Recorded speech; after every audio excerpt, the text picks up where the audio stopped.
श्री गणेशाय नमः। श्री पुरुषोत्तम मास महात्म प्रारंभ करते हैं। ओम नमो नारायणाय नमः।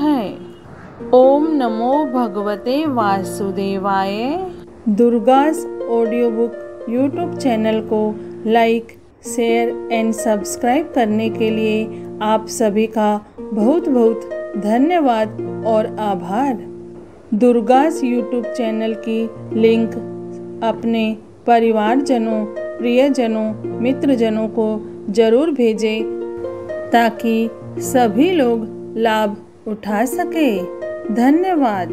10वां अध्याय। नारद मुनि बोले, हे तपोनिधि, उन महाक्रोधी एवं परम तपस्वी मुनि ने उस ब्राह्मण कन्या से कहा, वह सब मुझे सुनाइए।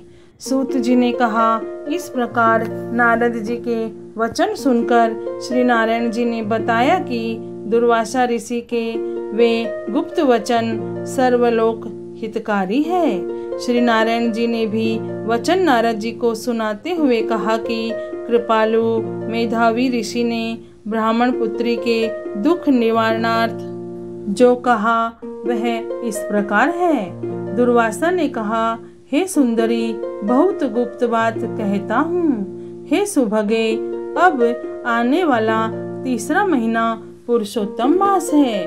उसमें तीर्थ में जाकर स्नान करने से मनुष्य बाल हत्या के दोष से मुक्त हो जाता है। हे सुंदरी, इससे अधिक कार्तिक आदि महीने भी नहीं है। सब महीने, पक्ष और पर्व आदि पुरुषोत्तम मास के 16वीं कला के भी समान नहीं है। वेद शास्त्र के समस्त साधन इस मास के 16वीं कला से भी समानता नहीं कर सकते। गंगा के 12,000 वर्ष तथा गोदावरी के एक समय के स्नान तथा सिंह के बृहस्पति में एक बार स्नान करने से जो फल प्राप्त होता है, वही फल, हे सुंदरी, किसी भी स्थान पर एक बार स्नान करने से इस मास में प्राप्त हो जाता है। इसमें दान, तप, जप आदि करने से मनोकामना पूर्ण होती है। इसलिए श्री कृष्ण के प्रिय इस मास को तुम भी सेवन करके, हे बाले, मनोकामना पूर्ण कर। मैं भी इसे पुरुषोत्तम मास मानकर सेवन करता हूँ। हे सुभगे, इसलिए तुम भी इसका सेवन करो। मुनि दुर्वासा इस प्रकार ब्राह्मण कन्या को कहकर चुप हो गए।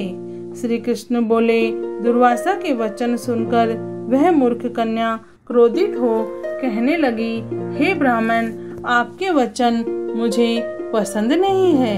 माघ, कार्तिक एवं वैशाख आदि मास सेवन करने पर क्या इससे कम फल मिलता है? शिव, पृथ्वी, सूर्य, अंबिका एवं गणपति की सेवा पूजा क्या उससे कम फलीभूत है? व्यतिपात आदि योगों को आप छोड़कर इस मास की प्रशंसा क्यों करते हैं? यह मास तो सब मासों में निंदित मल मास है। आपको लज्जा आनी चाहिए। सूर्य की संक्रांति इसमें न होने से इसे आप श्रेष्ठ कैसे कह सकते हैं? मैं जानती हूँ कि सब दुखारी निसंदेह श्री हरि ही है। ब्राह्मण पुत्री के यह वचन सुनकर दुर्वासा की आंखें क्रोध से लाल हो गई, किंतु मित्र कन्या होने के कारण फिर भी उसे शाप नहीं दिया, अपितु दया आ गई। उसे अपना हित अनहित जानने के योग्य नहीं समझा। पुरुषोत्तम मास की महिमा बड़े बड़े विद्वान नहीं समझ सकते। तब मूर्ख बुद्धि पुरुष तथा स्त्रियां कहाँ जान सकते हैं? यह बाला पितृहीन कुमारी है, दुख के कारण तप रही है, मेरा शाप कैसे सह सकेगी? इस प्रकार विचार कर क्रोध दूर करके मुनि दुर्वासा बोले, हे बाले, तू मेरे मित्र की बेटी है, इसलिए मैं तुझ पर क्रोध नहीं कर रहा हूँ। तुम जैसा चाहो वैसा करो और मैं जो तुम्हारा भविष्य कहता हूँ वह सुनो।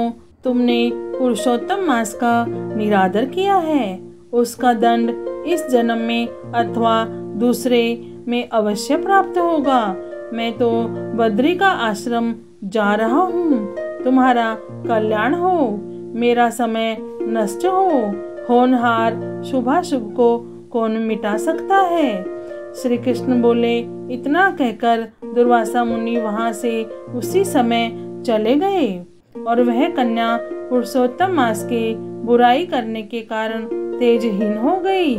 तब बहुत देर तक कन्या ने सोच विचार कर शीघ्र प्रसन्न होने वाली पार्वती पति शिव का पूजन करना निश्चित किया और यह निश्चित करके मेधावी की पुत्री ने उग्र तपस्या करने का विचारा। सूत जी बोले, इस तरह उसने महामुनि के वचन का निरादर किया और बहुत फल देने वाले लक्ष्मीपति एवं सावित्रीपति ब्रह्मा का पूजन त्याग कर केवल पार्वती पति शंकर की आराधना मन में निश्चय करने लगी। अधिक मास का 10वां अध्याय पूर्ण हुआ। ओम नमो भगवते वासुदेवाय। हे श्री कृष्ण भगवान, हम सब आपकी शरण में हैं। हम शरणागतों की रक्षा कीजिए। जय श्री कृष्ण। राधे राधे।